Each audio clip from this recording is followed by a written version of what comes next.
वृंदावन विहार लाल की, श्री कन्हैया लाल की, जय जय श्री राधेश।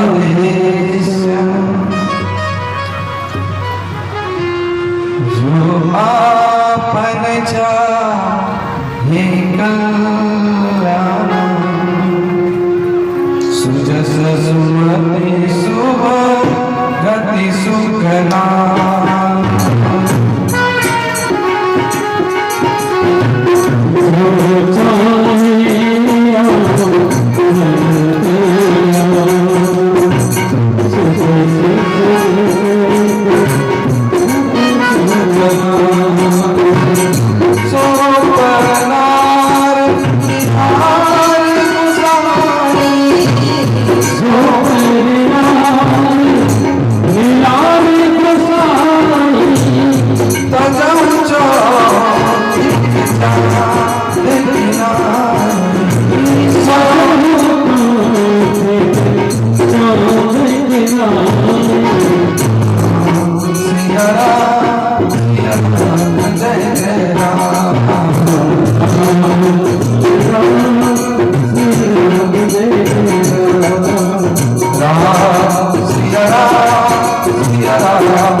सत्राजित स्वतनया कृष्णाय कहते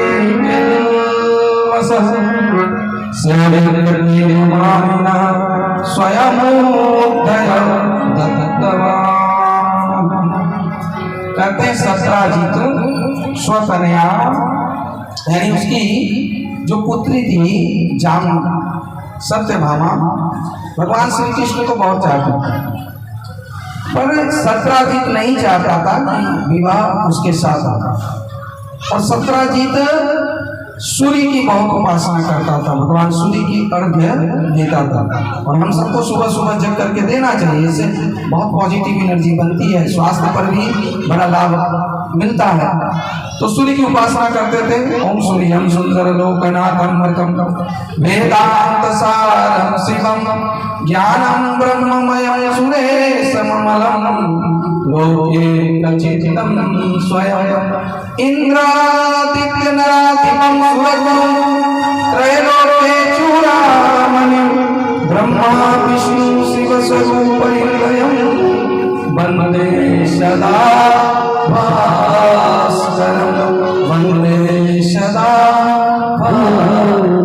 सूर्यदेव प्रसन्न हो गए सत्राजित पर। एक मणि थी, वो मणि एकदम सूर्य के समान चमकता था, और उसकी खासियत ये थी कि वो 8 भर सोना रोज देता था। अब रोज यदि 8 भर सोना मिले तो समझिए 1 साल में कितना हो जाएगा। तो सत्राजित के पास बहुत सोने का भंडार हो गया। एक दिन स्वयंवंतक मणि गले में डाल करके जो है सत्राजित सुधर्मा सभा द्वारका में आया। और सुधर्मा सभा इतनी बड़ी सभा थी कि चाहे कितना भी व्यक्ति आ जाए, और एक कुर्सी हमेशा खाली रहती थी। हमेशा एक कुर्सी गनी इतनी व्यवस्था रहती कि सबको बैठने का जगह मिल जाए। तो उसी में सत्राजित आए। जब सत्राजित आए तो स्वयंवंतक मणि की चमक से सब लोग सोचे कि सूर्य भगवान ही आ गए। सभी लोग खड़े होकर के उठ करके सम्मान करने लगे। भगवान श्री कृष्ण ने कहा ये सूर्य भगवान नहीं है, सत्राजित है, स्वयंवंतक मणि के कारण ये चमक है। तब जाकर के सभा के बाद, सुधर्मा सभा के बाद सत्राजित से भगवान श्री कृष्ण ने कहा कि देखो सत्राजित, तुम्हारे पास तो बहुत सा धन इकट्ठा हो गया है। अब तो तुम्हारे पास 1-2 पीढ़ी कौन गए, ये 100 पीढ़ी तक भी यदि खाएगा तो समाप्त तो नहीं होगा। एक काम करो, अब थोड़ा काम सर्वजन हिताय सर्वजन सुखाय के लिए कर लो, क्योंकि आवश्यकता से अधिक धन पर सरकार की ही अधिकार होता है। और आवश्यकता से अधिक यदि कोई धन संग्रह करता है तो भागवत में साफ साफ कहा गया है ये तो चोर का ही जो है निशानी है, उसे चोर ही कहा जाता है। तो आवश्यकता तो ठीक है, आवश्यकता से ज्यादा अधिक नहीं हो तो इसको तुम जो है प्रजा की भलाई के लिए द्वारका के खजाने में डाल दो, दे दो। पर ये बात सत्राजीत को अच्छी नहीं लगी। उसने सोचा कि हम दे दे बाबा, यानी देखो ये किसी बहाने से हमारा जो है ये संपत्ति पर नजर है, ये लेना चाहता है। पर भगवान का तो ये भाव था कि इससे ज्यादा लोगों का भलाई हो। जैसे मान लीजिए आपके घर के नीचे अभी तेल का कुआं या कोई खदान में कुछ निकल जाए तो सरकार तुरंत कब्जा कर लेगी और फिर उस पर आपका नहीं सरकार का अधिकार हो जाएगा। क्योंकि भाई आप जमीन का कीमत ले लो, 1 गुना नहीं 10 गुना ले लो, पर नीचे जो खजाना है वो तो सर्वजन हिताय सर्वजन सुखाय के लिए।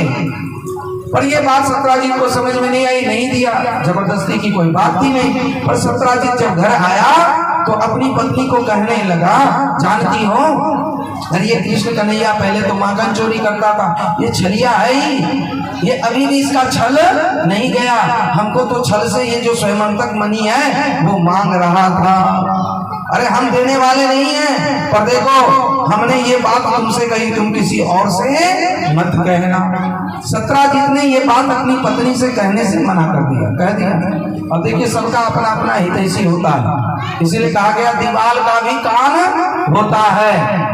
क्योंकि जैसे पति का कोई गहरा मित्र होता है तो पत्नी की भी होती है। अब कह दिया तो फिर भी वो किसी और को, सत्राजीत की पत्नी जाती है पड़ोसन के पास और जाकर के कहती है, देखो ये बात मैंने तुमसे कहा पर तुम किसी से मत कहना। इस तरह से एक कान से 2 कान, 2 कान से हजारों कान ये बात फैल गई कि स्वयंतक मणि पर भगवान श्री कृष्ण की नजर है। बताओ, सत्राजीत ने अपनी पत्नी से कहा था किसी से मत कहना, और ये कानों कान पूरे द्वारका में फैल गई।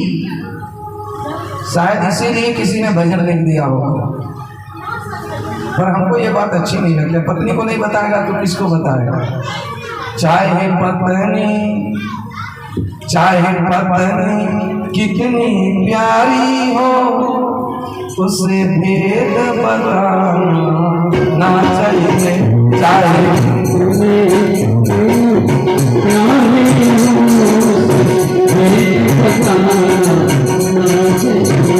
चाहे बेटी कितनी प्यारी हो, उसे घर घर घुमाना चाहिए। चाहे बेटी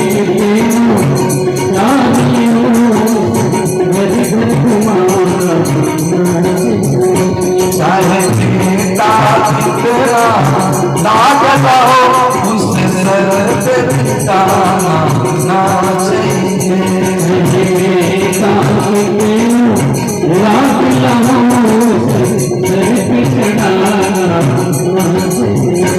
और जिस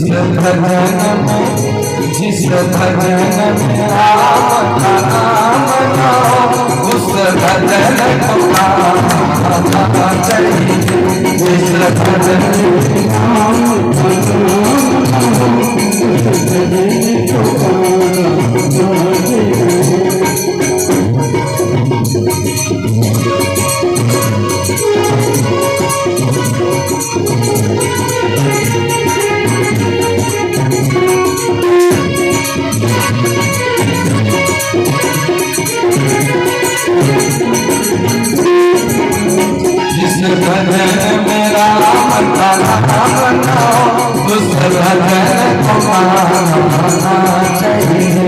जिस भजन में राम का नाम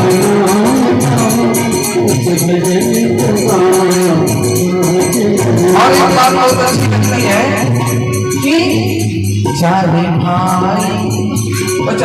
भाई कितना बैरी हो, उससे राज छुपाना चाहिए। चाहे भाई कितना बैरी हो, जिस भजन में राम का नाम लो, उस भजन को गाना चाहिए। जिस भजन में राम का नाम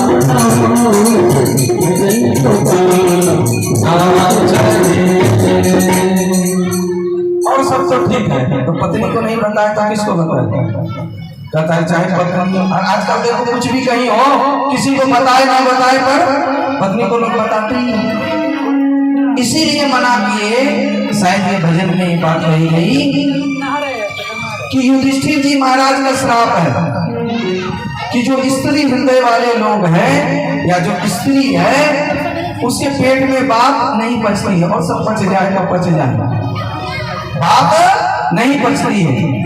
ये युधिष्ठिर जी महाराज का श्राप था कि किसी भी इस धरती के, जो भी धरती पर जितनी स्त्रियां हैं उसके हृदय में कोई बात छिपी न रहे। क्यों?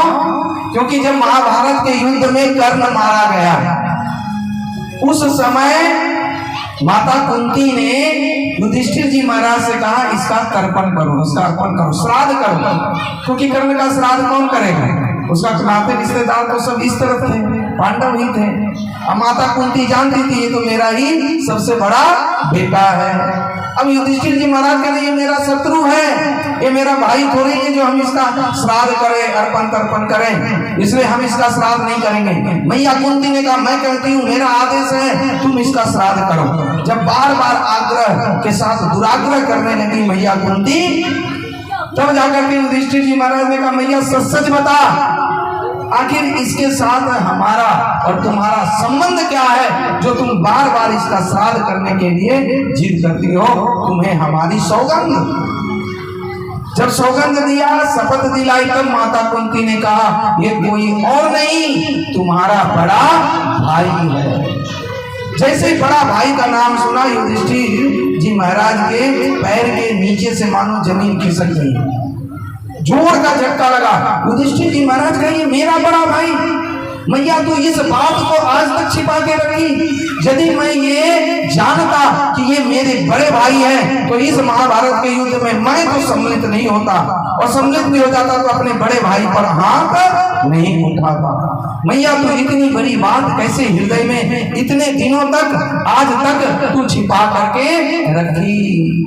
मैया आज मैं हाथ में जल लेकर के भगवान से प्रार्थना करता हूँ कि जितनी भी धरती पर स्त्री जाती है उसके हृदय में कोई राज की बात, वेद की बात, गुप्त बात छिपा न रहे, वो जल्द से जल्द प्रकट हो जाए। शायद इसीलिए कह दिए कि पत्नी कितनी प्यारी है, और आजकल की पत्नी पहले वाली थोड़ी है। उनके मुंह से कोई बात उगलवा के कोई देख ले तब जाने, उससे कोई भेद निकलवा ले, अभी सब वो पचा लेती है। ये बात कौन सी बात है? बोल दे प्रेम से वृंदावन बिहारी लाल की, कृष्ण कन्हैया लाल की। और पति पत्नी को नहीं बताएगा तो किसको बताएगा?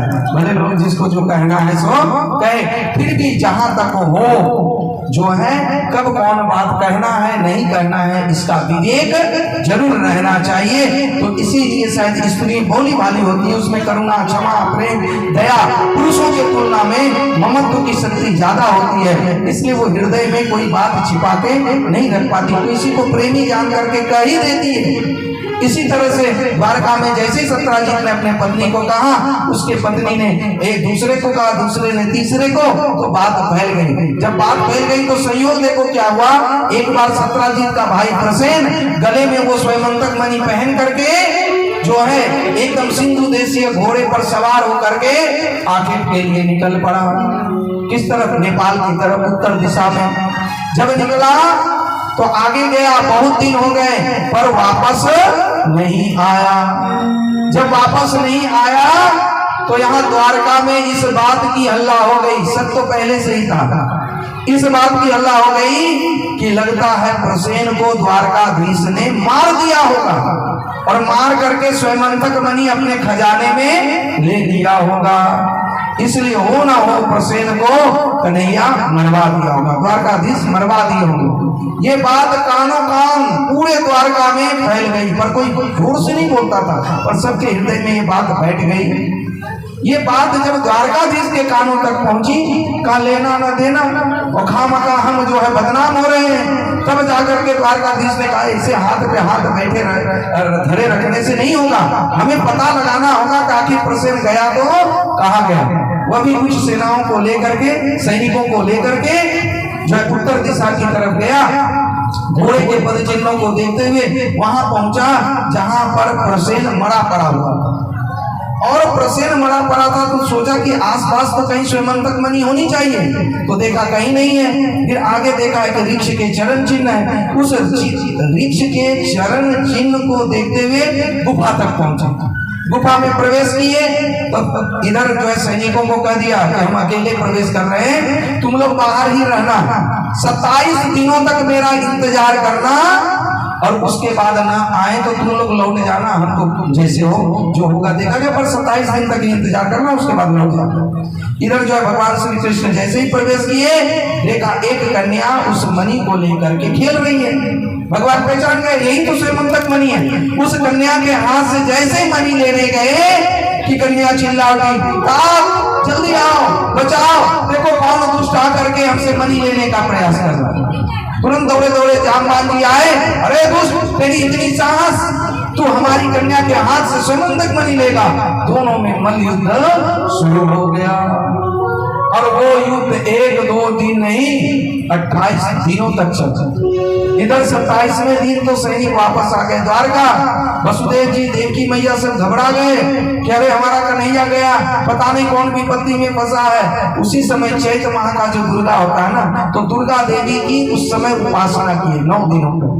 जब दुर्गा देवी की उपासना किए, देवी मैया से यही कहे कि हे मैया, हमारे बेटा को सकुशल वापस करवा दो। माँ का हृदय बड़ा कोमल होता, ममत्व तो भरा होता है, उनको थोड़ी पता है कि स्वयं भगवान है, तो मैया से जो है प्रार्थना विनती कर रही है। आइए हम सब थोड़ी देर कर लेंगे। दुर्गति नाशिनी दुर्गा जय जय, दुर्गति नाशिनी जय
उधर जैसे 28वां दिन हुआ कि जामवान जी भगवान के चरणों में गिर पड़े और कहा, प्रभु हमें क्षमा कीजिए, हमें पहचानने में देर हो गई, क्योंकि कोई हमसे इतने दिनों तक युद्ध नहीं कर सकता, और आप ही हमारे राम हो।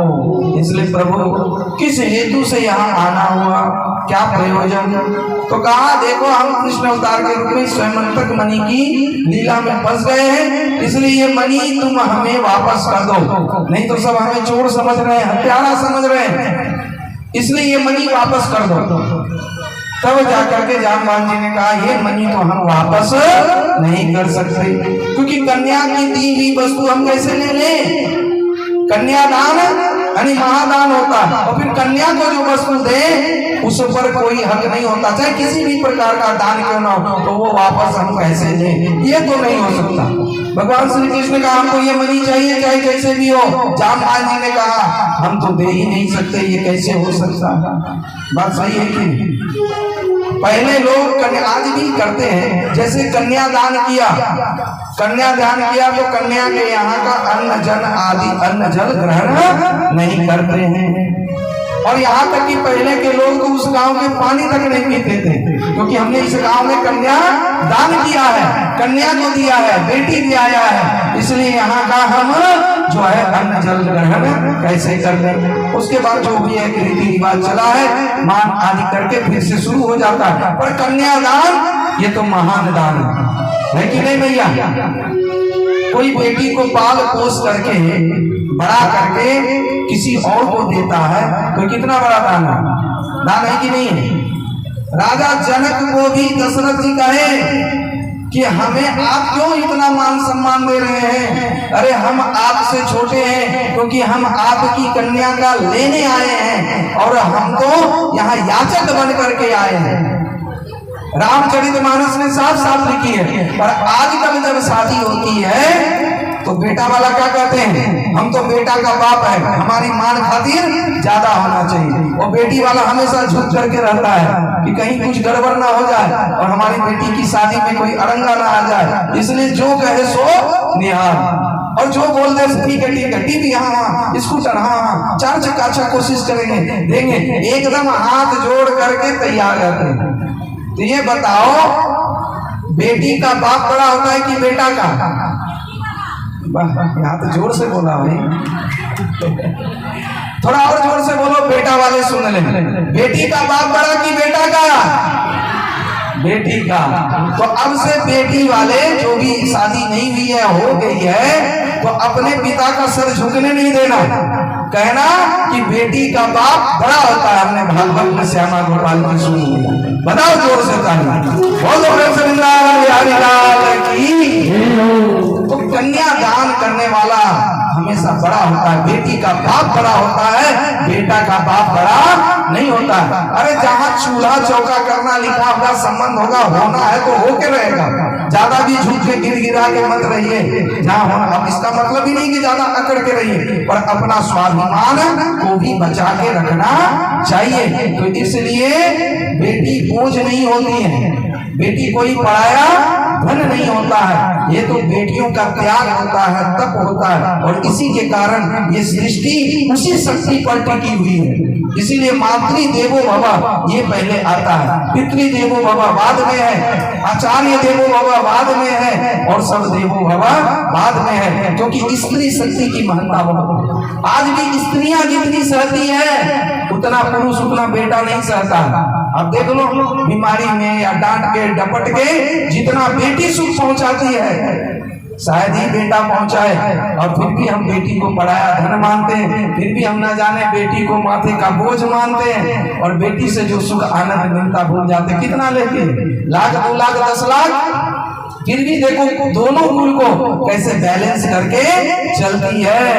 इसलिए धन्य गृहस्थ आश्रम, धन्य ऐसे शक्ति स्वरूपनी माताओं को बोलते। आदि शक्ति माता जगदम्बा की, शक्ति स्वरूपनी मैया की जय जय श्री राधे। इसलिए दहेज आदि पर हम बोलेंगे नहीं, खुशी से दे तो समझो सहज मिले सो दूध बराबर, मांग मिले सो पानी। कहत कबीर ता रक्त सम जाने खींचा तानी। एक तो बेटी भी दे रहे हैं बेचारा, और ऊपर से रुपया पैसा भी। तो खैर आपका विवेक आप जानिए, आपका काम जाने। फिर भी एक चीज तो गांठ बांध लीजिए कि कन्या का दान महान दान है। तो ऐसे कन्याओं को, पिताओं को मेरा सत सत व्यासपीठ से नमन है। जय जय श्री राधे श्याम। अब जो है इधर कहा कि हम तो दे नहीं सकते, बेटी को जो दान दे दिए वो संपत्ति हम कैसे वापस ले लें, वो मनी हम कैसे वापस ले लें। प्रभु क्षमा करना, कहने की हमें तो ये चाहिए ही। तब जाकर के जामवान ने कहा प्रभु बस एक ही उपाय है। कहा कौन सी उपाय है, क्या हो सकता है? कहा यदि आप मेरी बेटी का पानी ग्रहण कर लें, यानी उनके साथ शादी कर लें, तो बेटी के नाम से जो जमीन रजिस्ट्री कर दिए हैं तो उस पर तो आधा हक, उस पर शायद पूरा हक आपका हो जाएगा। फिर तो बेटी जाने और आप जानिए, ये तो हो सकता है। पिता के नाते हम ऐसे तो नहीं ले सकते, पर हाँ अपनी बेटी का कन्यादान आपको कर सकते हैं। भगवान ने कहा एक है, एक और आ जाएगी तो क्या हर जगह स्वयंतक मणि तो हमको चाहिए ही। तो स्वयंतक मणि के चक्कर में भगवान ने क्या किया, जामवती का पानी ग्रहण किया और दहेज में वो जो है क्या मिला, दहेज मत कहिए, इसको उपहार कहिए, भेंट कहिए। आजकल दहेज बोलेंगे तो पुलिस पकड़ने का संभावना ज्यादा है। हमारे रंजीत जी बता रहे थे, एक ऐसे ही अकर रहा था और उसको ऐसा दहेज का केस में फंसाना बाबा कि क्या कहें। तो आजकल बड़ा कानून सख्त हो गया, इसको दहेज न कहे, भेंट कहे, उपहार कहे। तो ये भेंट जब दिया स्वयंतक मणि का, तो स्वयंतक मणि को लेकर के भगवान कहाँ आ गए, जामवती के साथ द्वारकापुरी। और द्वारकापुरी में आकर के कहने लगे, देखो शुभमपुर में 3 गछिया के 100 रुपये से ध्यान किए, सत्यम यादव 3 गछिया के 51 रुपये से और बबलू मंडल फुलवारी के 110 रुपये से। बहुत बहुत धन्यवाद। और भैया भी इधर दान दे रही है, इनको भी बहुत बहुत धन्यवाद। कहा देखो ये जो स्वयंतक मणि तुमने कहा कि हमने चुरा लिया है और हमने प्रसेन की हत्या कर ली है, ये जामवती के मुख से सारी बात सुन लो। जब सारी बात बता दिया तो सब लोग बड़ा लज्जित हुए। जो लोग आज द्वारकाधीश को चोर समझ रहे थे, अब तो जो है सत्राजीत को ही गाली देने लगे। कहा इसी सत्राजीत के कारण हम जो है इतने भोले वाले और भगवान समान द्वारकाधीश को हम लोग चोर हत्यारा न जाने क्या समझ लिए। अरे ये सत्राजीत को यहाँ से भगाओ, अरे ये सत्राजीत का तो मुंह देखना पाप है। इस तरह से सत्राजीत का द्वारका में रहना मुश्किल हो गया। यही पब्लिक है, पब्लिक कभी किसके तरफ मुड़ जाए रातों रात ये कहना मुश्किल है। ये पब्लिक जब अभी कृष्ण के विपक्ष में था और जैसे स्वयंतक मणि का प्रमाण आया तो अभी पक्ष में हो गया। अब रातों रात हवा बदली, सत्राजीत बहुत परेशान रहने लगा, क्या करें। सत्राजीत ने सोचा कि इस तरह से तो द्वारका में रहना मुश्किल हो जाएगा, इसलिए कुछ तो करना पड़ेगा। सोचा कि क्यों ना भगवान से, द्वारकाधीश से हम कुछ संबंध ही जोड़ ले। सत्यभामा हमारी बेटी चाहती भी है। तो वो गए, पैर में पड़ गए भगवान के और कहा मेरी बेटी का उद्धार कर दो, वो आपको बहुत चाहती है और उस पर कृपा करो, अनुग्रह करो, हम पर भी कृपा करो। और यदि आप विवाह नहीं करते तो लोग हमारा जीना मुश्किल कर देगा, और यदि संबंध जुड़ जाता है तो फिर क्या होगा कि लोग हमको कम गाली देंगे, आपका रिश्तेदार जानकर। भगवान ने कहा तथास्तु। और तीसरा विवाह मैया सत्यभामा के साथ हो गया।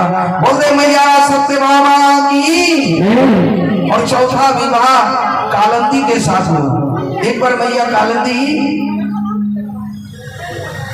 बैठी थी कहाँ, अच्छा इस कथा को पूरा ही कर लेते स्वयंतक मणि की। जब स्वयंतक मणि से सत्यभामा मैया की शादी हो गई, जय हो बोले प्रेम से बिहारी लाल की, द्वारकाधीश भगवान की। तो जैसे ही दिखाया तो क्या हुआ, स्वयंतक मणि देखा और स्वयंतक मणि जो है सत्यभामा को ही दे दिया। क्या कि देखो ये हमारे नहीं है, ये तुम्हारे ही है, पिताजी का, तुम ही रखो। क्योंकि जब वो लौटा दिया सत्राजीत को तो सत्राजीत ने सोचा कि चलो ये हम भेंट स्वरूप पुनः द्वारकाधीश को ही दे देते हैं ताकि लोग हमको गाली कम दें। अब जब वापस कर दिया तो भगवान श्री कृष्ण ने सत्यभामा को दे दिया। एक दिन क्या हुआ कि द्वारकाधीश के यहाँ शतधनुआ आया और शतधनुआ ने उस स्वयंतक मणि की चोरी कर दी और उस स्वयंतक मणि को चुरा करके भागने लगा। तो पीछे पीछे भगवान श्री कृष्ण भी भाग रहे थे, दाऊ भैया भी भाग रहे थे। कृष्ण आगे था, दाऊ भैया थोड़ा पीछे थे और शतधनुआ एकदम आगे था। शतधनुआ भागते भागते वो स्वयंतक मणि क्या किया, अक्रूर जी के यहाँ छिपा दिया। अक्रूर जी के आगे करके आगे बढ़ गया। भगवान श्री कृष्ण ने जैसे ही शतधनुआ को पकड़ा और तब तक बलराम जी भी आ गए तो उसके पास से मणि खोजने लगे। रे दुष्ट मणि कहाँ है, दे, क्योंकि तू लेके भागा, हम लोगों ने देखा, मणि दे। जब मणि लेने लगा तो मणि मिला ही नहीं।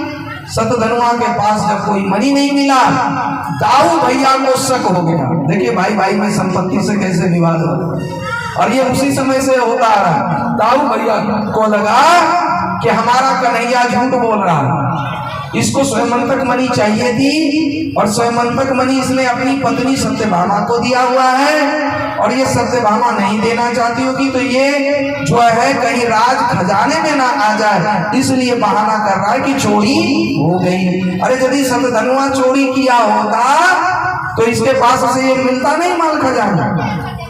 तब जाकर के दाऊ भैया बोले कुछ नहीं, पर मन ही मन पुआ पका लिए कि कन्हैया इसमें कुछ छल कर रहा है। और दाऊ भैया वहीं से वहीं किधर चल गए, नेपाल जनक जी के यहाँ, और वहीं जाकर के रहने लगे। और इस मौका का फायदा उठाया दुर्योधन ने। इस मौका का फायदा दुर्योधन ने शकुनी से कहा, यही मौका है कि घर फूटे गवार लूटे, जा तू वहां इसी समय, क्योंकि यदि भगवान श्री कृष्ण का शिष्य यदि अर्जुन है तो अभी यही मौका है दाऊ भैया तुमको शिष्य बना। दुर्योधन आया और दाऊ भैया का शिष्य बना, तो वही कहते ना घर फूटे तो दूसरा कोई इसका फायदा उठाता ही नहीं। इस प्रकार से दाऊ भैया शक में रहे, दुर्योधन को शिक्षा दीक्षा दिए। अर्जुन सोच रहे, इधर भगवान श्री कृष्ण सोचने लगा कि हमको जो मनी मिली है, आवाज को थोड़ा कम कर दीजिए, देखो ज्यादा, तो हमको जो मनी मिली है तो ये मनी हम जो आखिर गया तो कहाँ गया, शतधनुआ के पास जब नहीं मिली, भगवान श्री कृष्ण सोचने गया तो कहाँ गया, पता लगाने लगे। और पता लगाते लगाते लग गया कि ये तो अक्रूर जी के यहाँ है। अक्रूर जी से कहा, अक्रूर चाचा जब ये मनी आपके पास थी, आपके यहाँ था, तो इतने दिनों से आपने बताया क्यों नहीं? अक्रूर चाचा ने कहा, कहीं हम ही को चोर ना समझ बैठो, हम डर गए थे इसलिए इसको हम राज को किसी को नहीं बताया। भगवान ने कहा, आपके शक के कारण आज दाऊ भैया जो है कहाँ चले गए हैं, जनक जी के यहाँ। तब जाकर के स्वयं तक मणि लेकर के दाऊ भैया को बुलाए, कहा भैया देखिए ये मणि जो है अक्रूर चाचा जी के यहाँ से मिला। तब भाई भाई में फिर मेल हुआ। कहने का तात्पर्य है, जहाँ संपत्ति आती है तो साथ में विपत्ति भी आ सकती है, इसलिए सावधान रहना चाहिए। सावधानी हटी दुर्घटना घटी। बोल दे प्रेम से राधे राधे, राधे राधे, थोड़ा और जोर से राधे राधे, राधे राधे राधे। क्योंकि हमारी बसंती मैया को बहुत प्रिय है राधे राधे, इसीलिए ये चाहती हैं कि सब राधे राधे का गुणगान गाएं। तो इधर क्या हुआ कि स्वयंतक मणि तो मिला, विपत्ति संपत्ति के साथ आई, तो हम लोगों को सावधान रहना चाहिए। हम लोग सावधान रहते ही नहीं, इसीलिए दुर्घटना घट जाती है। और सावधान पूर्वक रहेंगे तो दुर्घटना घटेगी, बहुत संभावना कम हो जाती है। इसलिए सावधानी हटी दुर्घटना घटी। बोल दे प्रेम से वृंदावन बिहारी लाल की, कृष्ण कन्हैया लाल की। तो जीवन में होश की बहुत जरूरी है, अवेयरनेस की बहुत जरूरी है, सजगता की बहुत जरूरी है। यदि हम खाते हुए, पीते हुए, सोते हुए, बोलते हुए, चलते हुए सिर्फ सजगता को अपना लें तो समझिए परमात्मा तो प्राप्ति है, उसकी अनुभूति होने में देर नहीं लगेगी। क्या नाम है भैया? गुप्त रूप से 51 रुपये और वस्त्र दान दिए, बहुत बहुत धन्यवाद साधुवाद। माली टोला पिंडचिया के रामानंद भगत मालाहार 25 रुपया प्रदान किए। अंशुल प्रसाद सिंह 35 नंबर के 400 रुपये से व्यास पूजन किए। सुनीता देवी माली टोला कसिया के 101 रुपये से व्यास पूजन किए, बहुत बहुत धन्यवाद। अनिता देवी पिंडचिया के 51 रुपये से बहुत बहुत धन्यवाद साधुवाद। ये संपत्ति आ रहा है ना, तो साथ में विपत्ति भी रहता है। बाबा के संपत्ति पर बहुत लोगों का नजर हो जाता है, बाबा माल चढ़ा सब आप ही का होगा, और सबकी नजर रहती है, ना दो तो फिर पीछे पड़ जाते हैं। तो संपत्ति के साथ विपत्ति भी आती है, इसलिए सावधान रहना बहुत आवश्यक है। एक बार अच्छा, बहुत दूर से आए हैं भाई अररिया से, और इनका हमने समझा इन्फेक्शन बीमारी भी चल रहा है, भगवान करे आप स्वस्थ रहे, नहीं बोल रहे। जय जय श्री राम। बोल दे प्रेम से वृंदावन बिहारी लाल की, कृष्ण कन्हैया लाल की। तो सावधानी क्या है, कॉन्शियसनेस क्या है, अवेयरनेस क्या है, इसको थोड़ा एक दृष्टांत से समझिए कैसे ये हमारी साधना बन सकती है। एक बार एक व्यक्ति बाजार जा रहा था। बाजार कैसे जा रहा था? उस समय बाजार गांव देहात में होता था, बहुत पुरानी बात है। भुट्टा के खेत से होकर के बाजार जा रहा था। अब भुट्टा के खेत में दूर दूर तक कोई व्यक्ति नहीं था। भुट्टा के खेत में घुसा तो हाथ में 2 थैला था। और दोनों पहला सोचा कि अभी अभी तोड़ के जाते हैं तो नजदीकी ही बाजार है और उस बाजार में जा करके यदि भुट्टा बेच देते हैं तो बहुत रुपया हो जाएगा। तो वो भुट्टा के खेत में घुसा हुआ था ही और भुट्टे को तोड़ने लगा और भुट्टे को तोड़ते हुए झोले में भरने लगा। दोनों झोला भर गया। बढ़ते बढ़ते फिर सोचा कि इस भुट्टे को बेच करके जो पैसा आएगा तो इस पैसे से हम क्या करेंगे। तो सोचा कि इस पैसे से हम मुर्गी खरीदेंगे। तो कहा मुर्गी से बहुत अंडा होगा, फिर बहुत मुर्गी हो जाएगा तो क्या करेंगे। कहा सभी मुर्गियों को बेच करके बकरी खरीद लेंगे। कहा बकरी भी जब बहुत हो जाएगा तो क्या करेंगे, बकरी को बेच करके गाय खरीद लेंगे। अच्छा बहुत गाय हो जाएगा तब क्या करेंगे, तो गायों को बेच करके जमीन खरीद लेंगे। तो जमीन खरीदेंगे तो क्या करेंगे, तो कहे कि जमीन जब खरीदेंगे तो ऐसे ही भुट्टा का पेड़ लगाएंगे। का भुट्टा का पेड़ लगाओगे और उसमें यदि कोई चोरवा आ जाए तो क्या करोगे, तो कहा जोर से चिल्लाएंगे सावधान। अब वो भूल ही गया कि भुट्टा का खेत में भुट्टा चोरी किया हुआ है और वो सपना देख रहा, कल्पना कर रहा। पर जब सावधान बोलना था तो जोर से बोल दिया सावधान। अब जैसे जोर से चिल्लाया खेत में से सावधान, खेत का मालिक दूर से सुन लिया, दौड़े दौड़े आया और उस व्यक्ति को पकड़ लिया। अरे आप तो हमारे ही गांव के हैं, जान पहचान के हैं, आपने जोर से क्यों चिल्लाई और ये भुट्टा आप तोड़ करके ले जा रहे हैं, अरे क्या बात है। और यदि आप ले जाते बाजार में बेच भी देते तो पता नहीं चलता, तो पर आप चिल्लाए क्यों, सावधान बोले क्यों। उस व्यक्ति ने कहा भैया जो सजा देना है सो दो, जो कुछ करना है सो करो, जो दंड देना है दो, पर हमारे मुंह से सावधान कैसे निकला इस बात को मत पूछो। तो इसलिए सावधान रहना चाहिए, कहीं सपने में खो न जाए, कहीं इस माया रूपी संसार में खो न जाए। इस संसार को मायावत जान करके इसलिए जीवन जीने की कला सावधानी पूर्वक सीख ले, तब तो ठीक है। नहीं तो बड़ा दुख ही दुख है। तो शांति चाहते हैं तो सावधानी पूर्वक माया को समझ करके मायाधिपति का चरण शरण ग्रहण कर लें। इसी के साथ ये श्रीमंतिक मणि की कथा यहीं पर पूर्ण होती है। भगवान कहते हैं जो श्रीमंतिक मणि की कथा मन पूर्वक श्रवण करता है उसको जीवन में लगा हुआ कलंक जरूर दूर हो जाता है। बोल प्रेम से बिहारी लाल की, कृष्ण कन्हैया लाल की। इंडियन मोटर्स कंपनी कटिहार की तरफ से पंकज कुमार शाह जी की तरफ से 105 रुपये और खिचड़ी का सामान भी दिए हैं। तो कल खिचड़ी प्रसाद है हवन के बाद, क्योंकि कल कहे स्वाहा स्वाहा के बाद आहा भी होनी चाहिए। तो कल जरूर आप लोग हवन के लिए आए।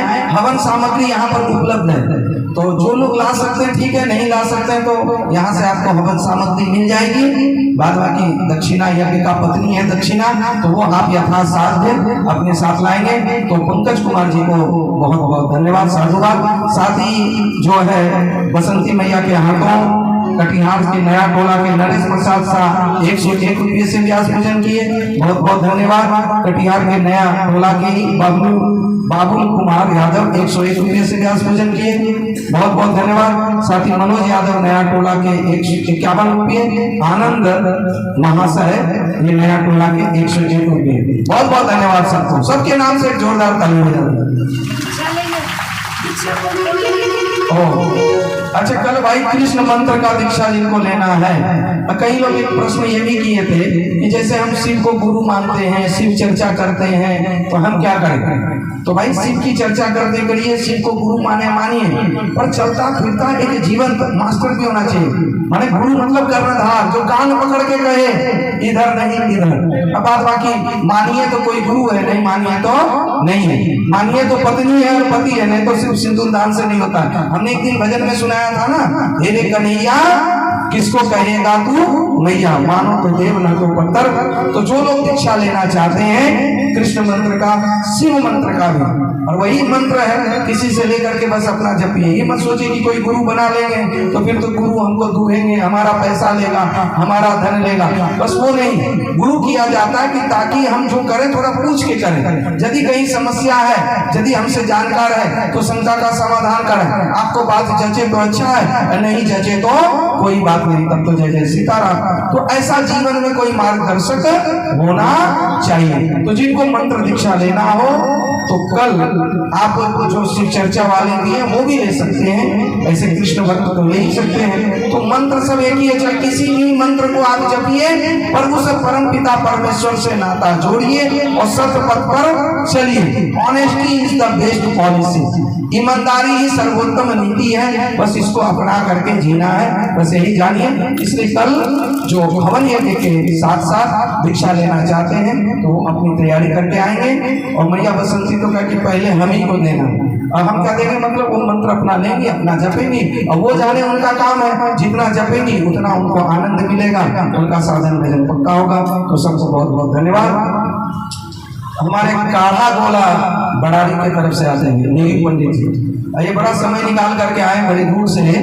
तो काढ़ा गोला के नीलू पंडित जी जो बहुत चाहते भी हैं अपने, और बोले भी हैं कि बाबा काढ़ा गोला में आपका भागवत कथा होगा, बस एक बार थोड़ा वहां आकर के एक समिति बना करके चले जाइएगा और वहां कार्यक्रम होगा।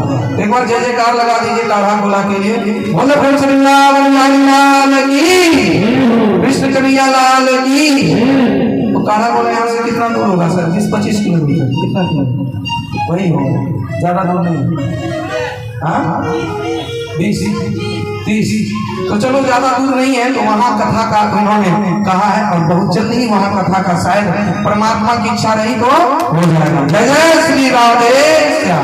तो ऐसे नीलू पंडित जी, श्रीमती उनकी पत्नी राधा देवी जी द्वारा 50, संदीप कुमार पंडित जी द्वारा 40, संगीता देवी पाली निरूपण द्वारा 101, और गुनी कुमारी बिट्टू जी के द्वारा 101 रुपये, बाल मुकुंद कुमार के द्वारा 101 रुपये, यानी कुल मिलाकर के 1205 रुपये दिए। और जाने की भी अनुमति चाह रहे हैं, तो अनुमति हम तो रोक नहीं सकते हैं जबरदस्ती, क्योंकि अब तो हम झांकी दिखाएंगे सुदामा चरित्र का वर्णन था, और भी रस आता। और हमारे साथ संगीत में भी पैड वाले रहता है, उनका एक्सीडेंट हो गया, दुर्घटना घट गई, इसलिए पैड को रखा हुआ है। तो और आनंद लेना तो काढ़ा गोला में आप थोड़ा प्रयास कीजिए कि वहां भी ये ज्ञान की गंगा बह करके जाए। कभी हुआ नहीं है ऐसा काढ़ा गोला।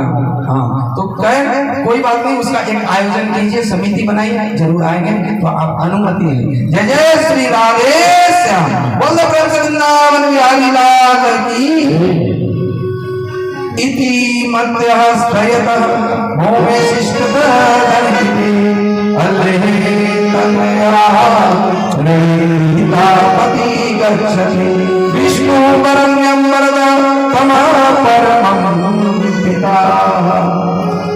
जब स्वयं मणि के साथ 2 विवाह हो गया भगवान श्री कृष्ण का, पहला विवाह रुक्मिणी के साथ, दूसरा जामवती के साथ, और तीसरा सत्यभामा के साथ। तो चौथा विवाह हुआ कालिंदी मैया के साथ। और कालिंदी मैया यमुना नदी के तट पर तप कर रही थी, तभी भगवान श्री कृष्ण वहां आए। तो अर्जुन से कहा कि पूछो कि क्यों यहाँ पर अकेली बैठी है, किस प्रयोजन से ध्यान कर रही है, तप कर रही है। तो जब रथ रोक करके अर्जुन जाते हैं तो उनसे उस कन्या से पूछती है कि आप क्यों तप कर रही हैं, क्या प्रयोजन है, अकेली यहाँ पर किसकी आराधना कर रही हैं। तब जाकर के वो कहती हैं, मैं रवि तनया तप करूं, कालिंदी मम नाम, अभिलाषाय पति मिले हरि पूरन नाम। मैं रवि तनया तप करूं, मैं रवि यानी सूर्य की पुत्री, मैं तप कर रही हूँ, इसलिए तप कर रही हूँ कि भगवान श्री कृष्ण हमें पति के रूप से प्राप्त हो, हमें पति के रूप में मिल जाए। ये प्रसाद का पैकेट दे दीजिए। तो बसंती ये दे दीजिए। बोल प्रेम से वृंदावन बिहारी लाल की, कृष्ण कन्हैया लाल की। मैं सूर्य की पुत्री हूँ, कालिंदी मेरा नाम है, और यदि प्रभु श्री कृष्ण हमें नहीं अपनाएंगे तो हम जो है विवाह किसी और से नहीं करेंगे।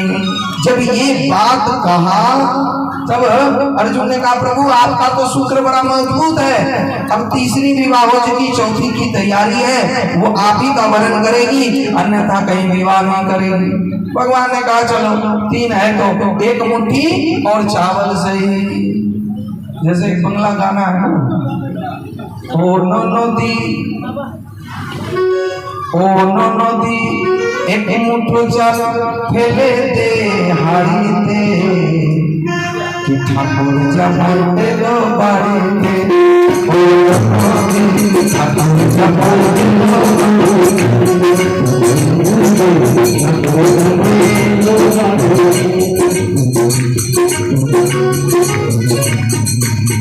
हम गा नहीं रहे, पूरा भाव यही है। अरे क्या चावल कहानी चढ़ा है, बस एक मुट्ठी का, एक मुट्ठी उसमें और डाल दो, और ऐसे 3 तो ही है, एक मुट्ठी और तो क्या फर्क पड़ता है। खाना 1 का बनाओ या 10 का, लगभग बात तो उतना ही बराबर ही पड़ता है। तो जो है चौथा विवाह कालंदी मैया से हुआ, बोलते कालंदी मैया की। 5वां विवाह मित्रविंदा से हुआ, जो है बिंद और अरविंद। ये जो है दुर्योधन है चाहते थे कि इससे विवाह कराए। मित्रविंदा का विवाह उसका भाई था बिंद और अरविंद। बिंद और अरविंद चाहता था अपनी बहन मित्रविंदा का विवाह दुर्योधन से करवाए राजनीतिक लाभ के लिए, पर इधर मित्रविंदा चाहती थी कि हम भगवान श्री कृष्ण से ही प्रेम करें। यदि लड़का अच्छा हो, गुणवान हो, सर्वगुण संपन्न हो, कौन नहीं चाहेगा उससे संबंध जोड़ना। तो वही हाल यहाँ पर है। मित्रविंदा ने कहा हम भी यदि वरण करेंगे तो उन्हीं को। तो स्वयंवर सभा लगी थी, भगवान श्री कृष्ण जैसे ही पहुंचे तो मित्रविंदा ने उनके गले में वरमाला डाल दिया, और इसी के साथ मित्रविंदा का पानी ग्रहण ठाकुर जी कर दिए। बोले मित्रविंदा मैया की। और 6ठा विवाह मैया सत्या के साथ हुआ। कौशल नरेश नग्नजीत की पुत्री थी सत्या, और नग्नजीत ने संकल्प लिया कि जो हमारे आंगन में 7 बैल को एक साथ नाथ देगा, मैं अपनी कन्या का विवाह उसी से कराऊंगा। यानी सरकारी नौकरी वाले से ही कराऊंगा, नहीं तो नहीं कराऊंगा। और सरकारी नौकरी के चक्कर में कितनी कन्याओं का उम्र बढ़ती चली जाती है, और फिर विवाह भी विलंब हो जाता है। तो इस प्रकार जब ये संकल्प ले लिया तो कोई नहीं 7 बैलों को एक साथ नाथ पा रहा। तब जाकर के सत्या भगवान को आह्वान किए, और आह्वान कर करके जो है वह बुलाए, और यही कहने लगे प्रभु ठाकुर जी आप ही ये काम कर सकते हो, दूसरा कोई नहीं कर सकता।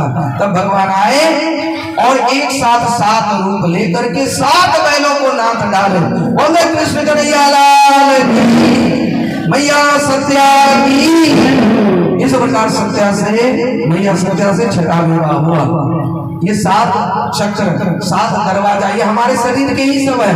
भागवत में 7 दरवाजा, 7 दिन, 7 बैल, ये जो 7 का वर्णन आता है ये हमारे शरीर के 7 चक्र का वर्णन है, मूलाधार से लेकर के सहस्त्रार तक। और ये जो 7 चक्रों का भेदन कर लेता है तो उसको भगवान की प्राप्ति हो जाती है। वो सत्य स्वरूप परमात्मा का साक्षात्कार कर लेता है, और फिर तो आनंद ही आनंद बरसता है। तो यही सत्या के साथ विवाह का तात्पर्य है। और 7वां विवाह लक्ष्मणा के साथ हुआ, लक्ष्य भेदन करके। 8वां विवाह वासुदेव की बहन श्रुत मिलती थी, तो श्रुत कीर्ति की बेटी से भद्रा के साथ 8वां विवाह हुआ। बोलते द्वारकाधीश भगवान की। इस प्रकार से 8 पटरानी यानी अष्टधा प्रकृति हुई।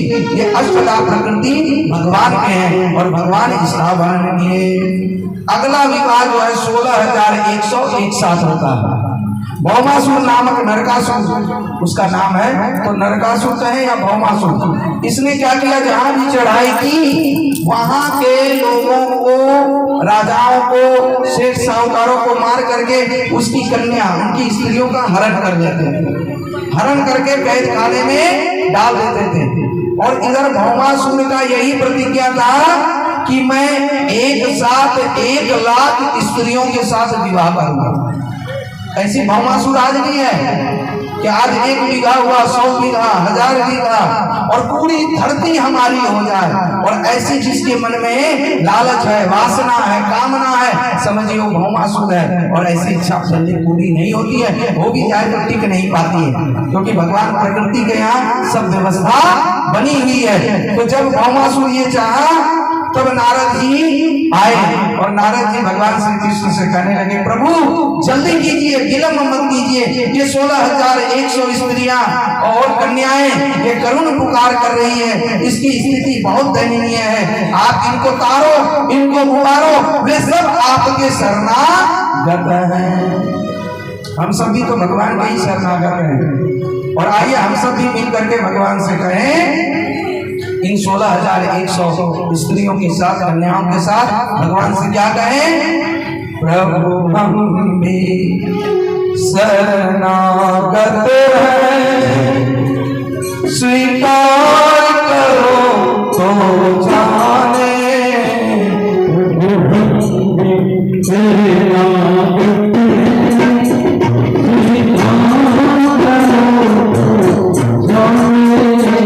अब हमें पवित्र से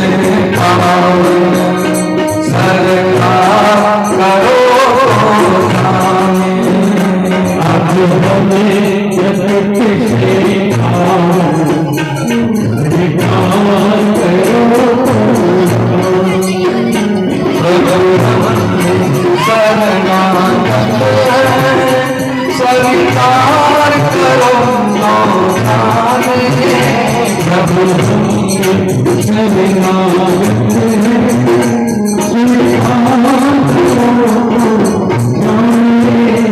अब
सरकार करो तो जाने।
Thank you.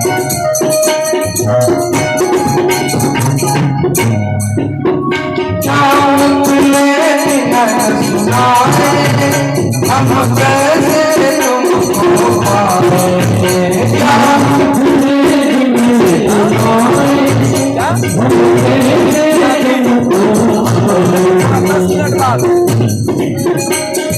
तुमने नया सुनाए, हम कैसे तुमको पाएंगे,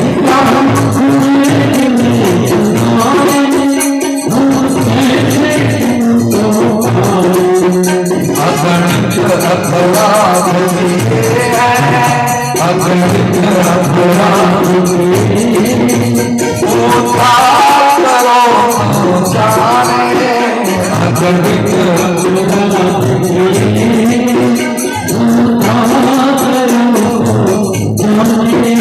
अब हमें पवित्र से पावन सरकार करो जाने, अब हमें पवित्र से स्वीकार करो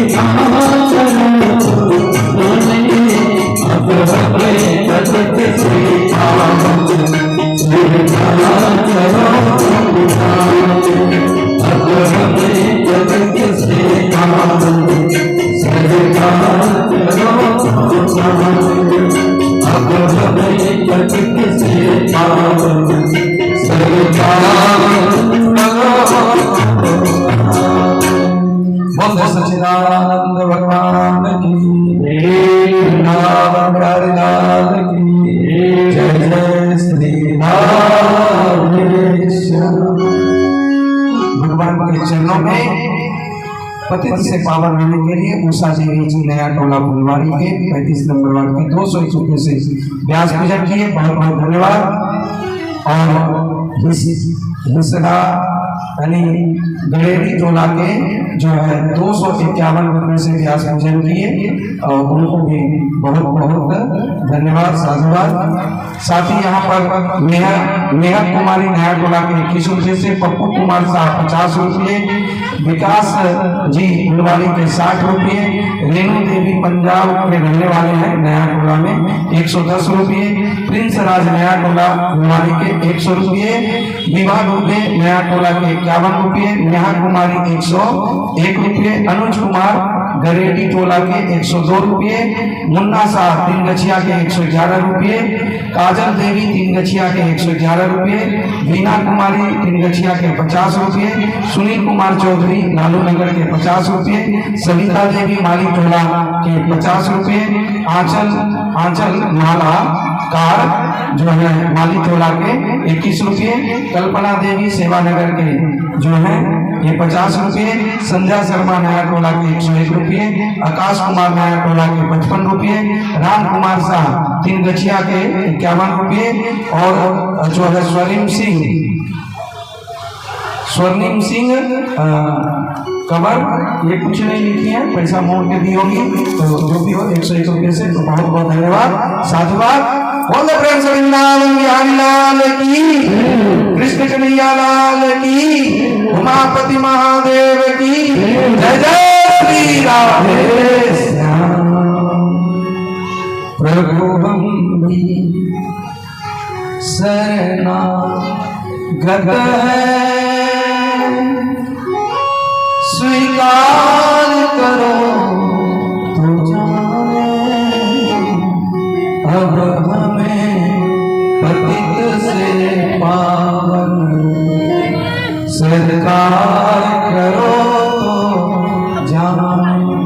सभी आर्त होकर के भगवान के शरणागत हुए और कहा प्रभु हम जैसे भी हैं बस आपके हैं, बस हमारा उद्धार करो।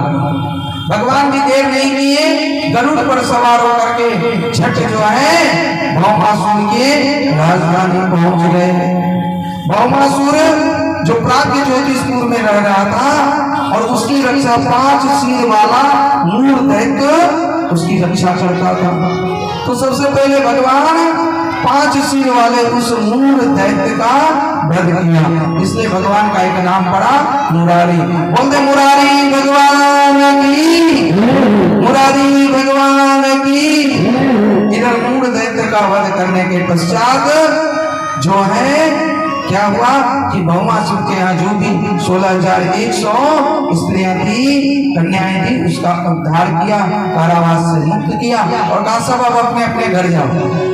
सभी स्त्रियों ने कहा प्रभु हम कहाँ जाएं, क्योंकि अब पति हमको अपनाएंगे नहीं, अपना भी लेंगे तो पहले वाला प्यार करेंगे नहीं। कन्याएं कहने लगी जिसका अपहरण हो जाए, अब उसकी शादी होने में तो दिक्कत होती है और शादी हो भी जाए तो क्या अच्छे घर में हो पाएगी। इसलिए प्रभु अब वो घर जाने का इच्छा ही नहीं है, बस आपके साथ आपके ही चरण शरण ग्रहण करके आप ही के शरणागत होने का इच्छा है।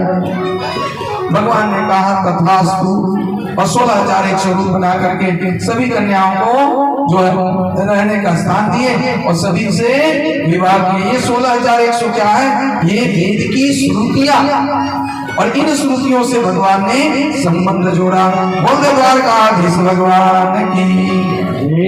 आगे चल करके भगवान जो है रुक्मिणी मैया के साथ गृहस्थ धर्म कैसे अपनाना चाहिए तो हास परिहास करते हैं। एक बार नारद जी आते हैं तो देखना चाहते हैं कि 16,108 रानियों में कलह होता है कि नहीं, झगड़ा होता है कि नहीं, और हाथ में तो पारिजात का फूल लेकर के आ गए थे नारद जी।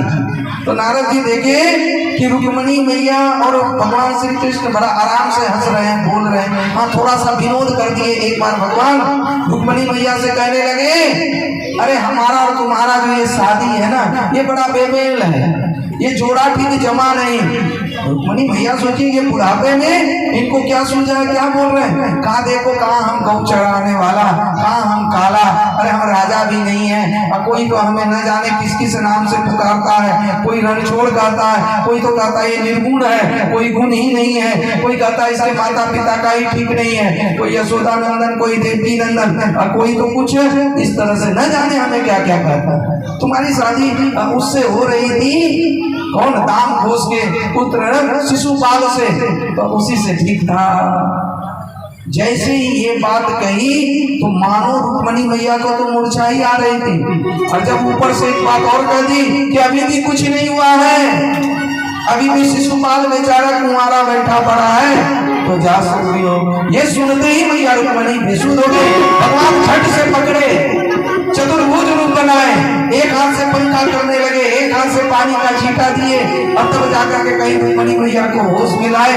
होश में आते अरे मैं तो ऐसे ही मजाक कर रहा था, हंसी कर रही थी। रुक्मणी मैया ने कहा ये हंसी मजाक नहीं था, आपने सही कहा। अरे आपका कोई गुण थोड़ी, आप तो निर्गुण निराकार हो और आप भक्तों के भावना अनुसार गुण को धारण करते हो। आपका माता पिता कौन हो सकता है, क्योंकि आप ही तो सबके माता पिता हो। त्वमेव माता च पिता त्वमेव। और आपने जो कहा रण छोड़, तो आप तो वहां से भाग जाते हो जहां पर आप अधर्म होते हुए देखते हो, जहां पर बिल्कुल पापाचार, अनाचार, दुराचार होता है। इसलिए रण छोड़ तो आपका नाम ही है। प्रभु आप तो उस हृदय को स्नेह नहीं करते, प्रेम नहीं करते, इसलिए आपने जो कहा सही कहा। भगवान बहुत ठाका मार के ऐसे, अरे रुक्मणी आज से जानते थे कि तुम सुंदर हो, और सुंदर के साथ साथ तुम बुद्धिमान भी हो, ये आज हमको पता चला। इस प्रकार नारद जी और गए पुष्प लेकर के जो है, देखे कि रुक्मणी मैया और भगवान श्री कृष्ण बैठे, तो भगवान श्री कृष्ण को पारिजात का पुष्प नारद जी ने दिया। नारद जी ने क्या किया, रुक्मणी जी को दे दिया, तो रुक्मणी जी बगल में बैठी थी तो वो अपने केस में लगा ली। इधर फिर आगे बढ़ते हैं तो एक बार जो है ना सत्यभामा के कमरे में प्रवेश किया। अब सत्यभामा के यहाँ गया तो कहा नारद जी नमो नारायण, आइए बैठिए। तो आसन दिया। कहा कैसे आना हुआ, कहा हम ये स्वर्ग से आ रहे थे, एक पारिजात का फूल लाए थे। तो कहा कहाँ है वो फूल, कहा वो तो रुक्मणी मैया को दे दिए। अब देखिए कैसे झगड़ा लगा रहे नारद। ऐसा नहीं कि झगड़ा लगाते हैं, बल्कि इसके माध्यम से प्रेम की परीक्षा भी देते हैं। तो नारद जी ने कहा अच्छा तो मेरे लिए भी ला दीजिएगा। कहा अच्छा कभी ला दूंगा। फिर नारद जी जल्दी आए नहीं, तो इधर सत्यभामा ने भगवान श्री कृष्ण से कहा कि हमें भी पारिजात का वो फूल चाहिए। भगवान श्री कृष्ण कहा ठीक है ला दूंगा। अब देखो पति पत्नी का संबंध कैसे निभाना चाहिए, एकदम से ना नहीं बोलना चाहिए। पत्नी को एक बार में ना कह दोगे तब तो समझ लेना उस दिन घर का खाना कैसा बनेगा। ये लोग कहता है अच्छा जितना उड़ना है उड़ो, आना तो फिर यही है, उसके बाद हमको बताते हैं फिर कहाँ जाओगे। और उस दिन तो फिर भोजन जैसा बनता हो तो पति महोदय लोग ही जानते हैं। भले कोई पति कहे कि हम किसी से नहीं डरते हैं, पर दुर्गा मैया भी सिंह की सवारी करती है। बोलते आदि शक्ति माता जगदम्बा की। एक बार ऐसे ही एक पति जो है ना हमेशा पत्नी की शिकायत करे, आज नमक कम, तो आज मिर्ची ज्यादा, आज भोजन अच्छा नहीं बना। पत्नी तंग आकर के गुरुजी के पास आई। गुरुजी से कहने लगे हम क्या करें, हम भोजन ढंग से बनाते हैं पर हमेशा शिकायत करते रहते हैं। तो वो चली गई। तो पति भी सहयोग से बाद में आया, तो पति से कहा कि देखो शिकायत करना क्या, जो बना खा लो प्रेम से ठाकुर जी को भोग लगा के, अरे कभी तो बड़ाई कर दिया करो। तो कहा ठीक है गुरुजी आज जरूर बड़ाई करेंगे। इधर पत्नी के भी मन में आया कि चलो रोज लगता है मेरे हाथ का खाना अच्छा नहीं लगता है, तो आज होटल से ही मंगा लेते हैं। और होटल से तड़का, पूरी, सब्जी जो भी होता है, रोटी और पापड़ सब मंगा लिए, दाल मंगा लिए और आज देने लगे। जैसे रोटी दिया बोला आहा रोटी कितना सुंदर है, कितना गोल गोल है, ये रोटी नहीं मानो चांद का टुकड़ा, जैसे बड़ाई करना होता कहिए। अब तो पत्नी बड़ा गुस्सा में, देखो आज तक मेरे हाथ का रोटी का बड़ाई नहीं किया, होटल वाला का कैसे कर रहा है। अब पति को क्या पता कि ये होटल का है किसकी है। अब जैसे दाल दिया, अब दाल खाने लगे, दाल एकदम पतला पीका, फिर भी दाल खा के करे वाह वाह क्या दाल बनाई हो, आज तो गजब हो गया। अब तो पत्नी का और गुस्सा हुआ, ये पतला वाला दाल का बड़ाई कर रहा, हम इतना अच्छा से दाल बनाते कभी बड़ाई नहीं।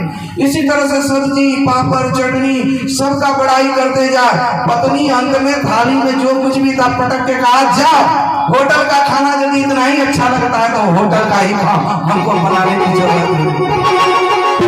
बेचारा पत्नी फंस गया।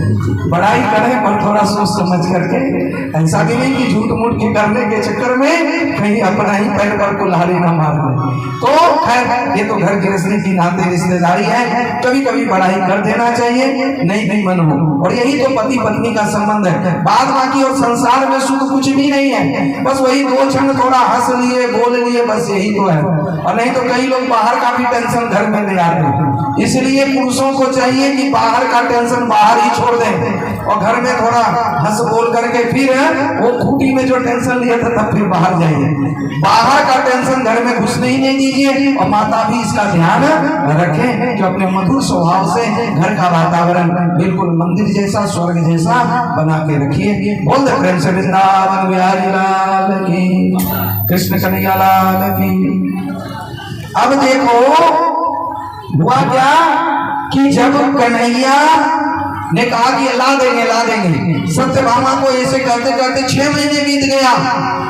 1 वर्ष जब बीतने को आया तब जाकर के जो है 1 वर्ष जब बीतने को आया तो रुक्मणी मैया ने कहा बहुत हो गया, ला देंगे, आज हमको चाहिए तो चाहिए।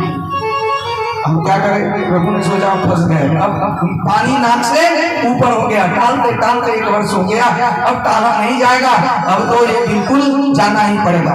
गरुड़ पर सवार हुए, जो है स्वर्ग गए और स्वर्ग में जा करके इंद्र के पास गए। इंद्र भी सब कुछ दिखाने लगे, अप्सराएं आदि और बगीचा में दिखाते हुए कहा ये पारिजात का वृक्ष, अरे इसका फूल न कभी मुरझाता है न सूखता है, ये हमेशा सुगंधित रहता है और ये हमेशा जो है खिला हुआ रहता है। तो कहा ठीक है, तो हमें ये पुष्प चाहिए। महाराज ये पुष्प लेके क्या करोगे? स्वर्ग की शोभा है, प्रभु क्षमा करें। कहा उधर से रुक्मणी मैया ने नहीं पुष्प चाहिए, 1-2 नहीं पूरे 10 लेना है।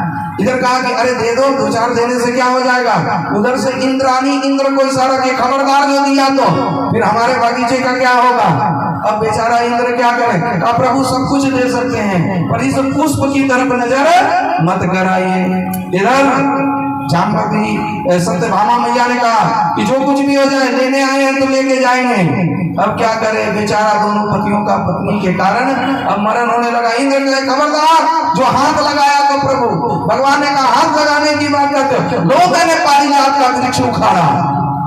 अब जैसे ही उखाड़ा तो इंद्र भी नहीं रहा। इंद्राणी का ये मजाक, तुम कुछ करते नहीं हो। उधर से तलवार निकाला इंद्र ने और भगवान ने भी सुदर्शन चक्र निकाला। इंद्र बिल्कुल भयभीत हो गए, हाथ जोड़ लेकर प्रभु जो करना सको हम पराजित हो गए। तब जाकर के वही पारिजात का वृक्ष स्वर्ग से ला करके सत्यभामा के आंगन में स्थापित कर दिए। बोले द्वारकाधीश भगवान की।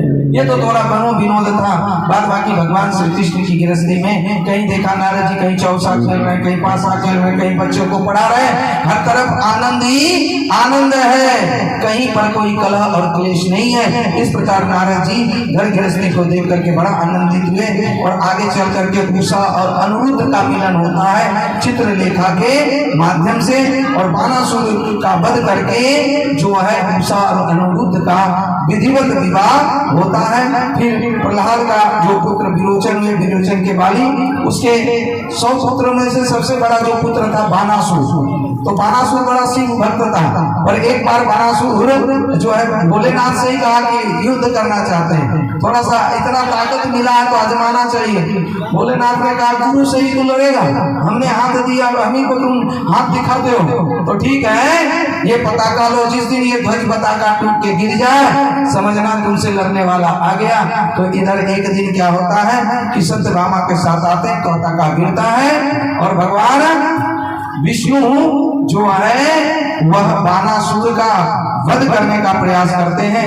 भोले बाबा ने कहा प्रभु आपने सब हाथ तो काट ही डाला, कम से कम 4 हाथ छोड़ दो, जितना भी है तो मेरा चेला है। तो भोलेनाथ के कहने पर बानासुर को छोड़ दिया।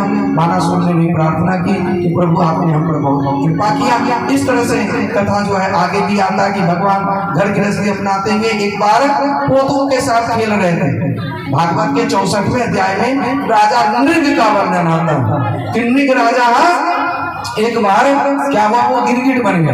गिरगिट बन करके वो कुएं में पड़े थे, गेंद खेलते हुए गेंद जैसे कुएं में गिरा तो उधर से और जितने भी पोते आदि थे द्वारकाधीश के भगवान श्री कृष्ण के कहने लगे बाबा बाबा जल्दी से आओ, देखो एक विचित्र प्राणी इस कुएं में पड़ा।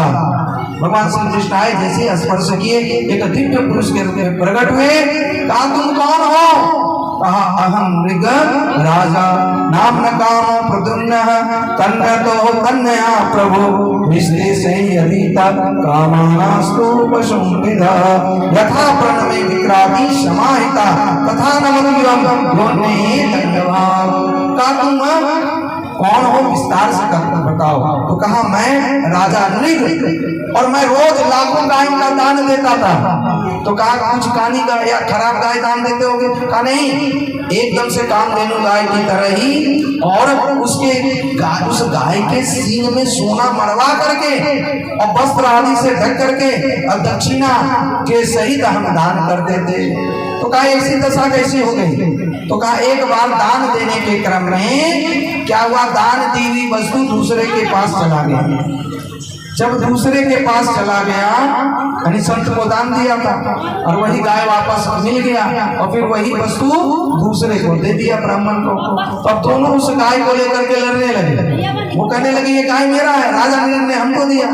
पंडित जी कहने लगे कि ये हमको दिया है। तो कहा कि अरे हाँ ये हमको दिया है, तो चलो राजा के पास।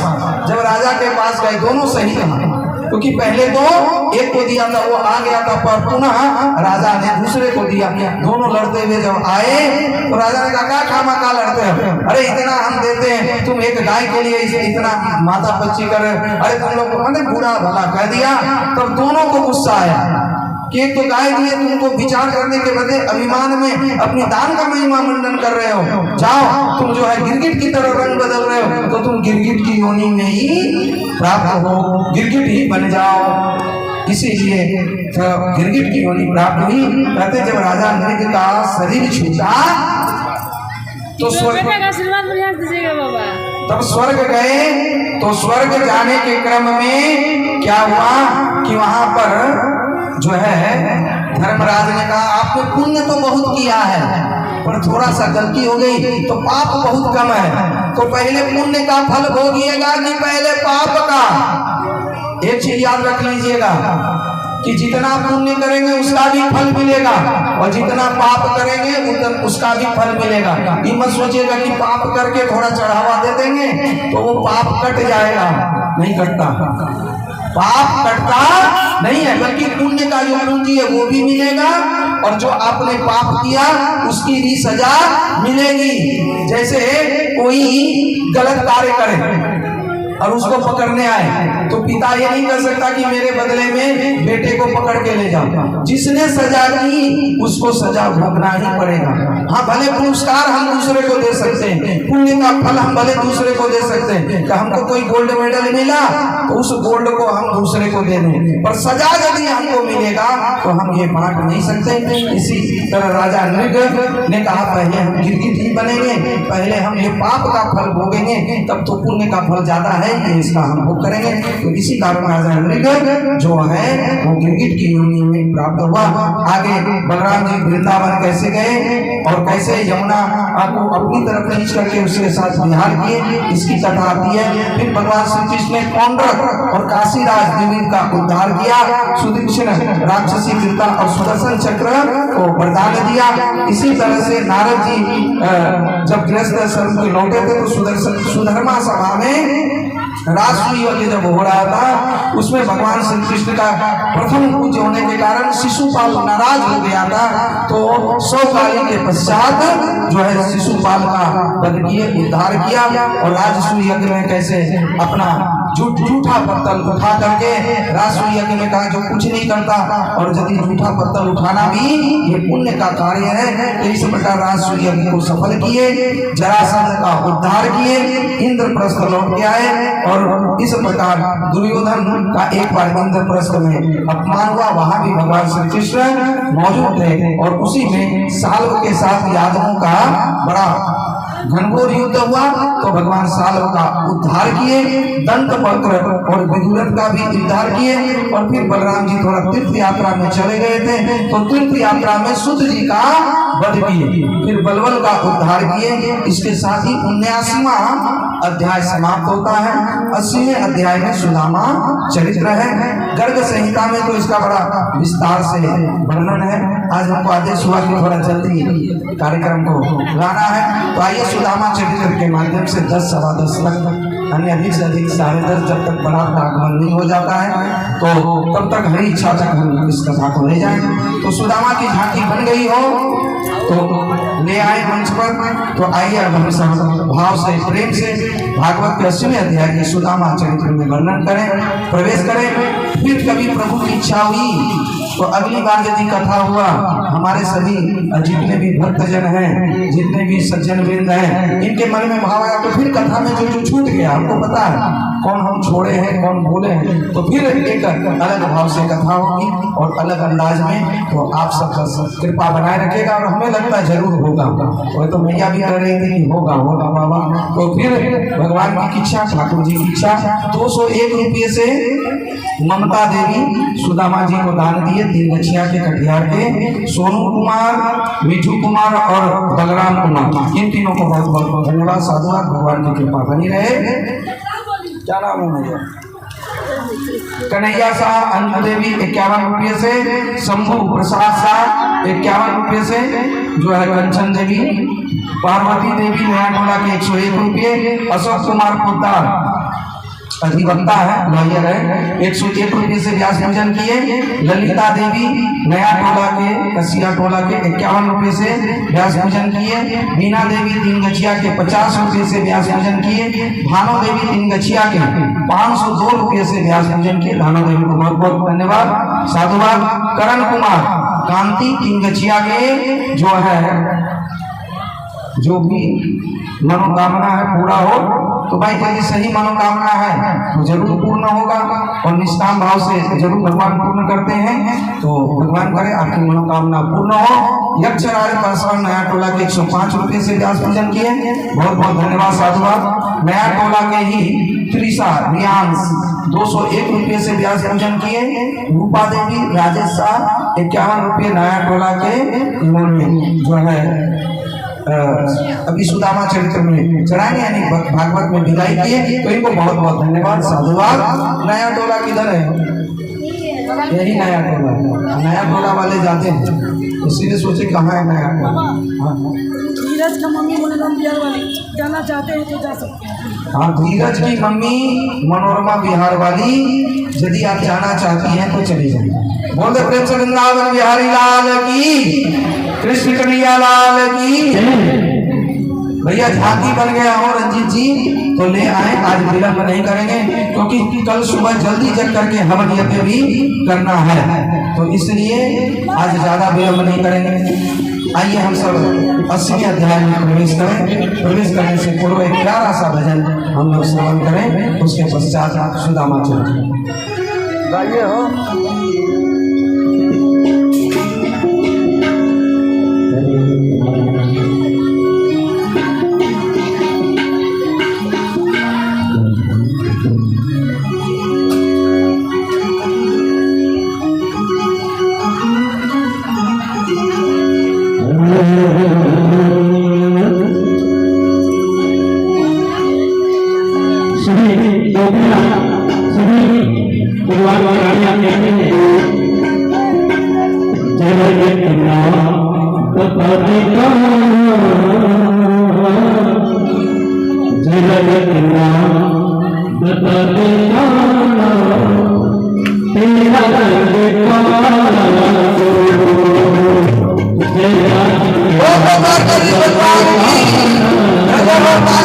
स्वागत करें।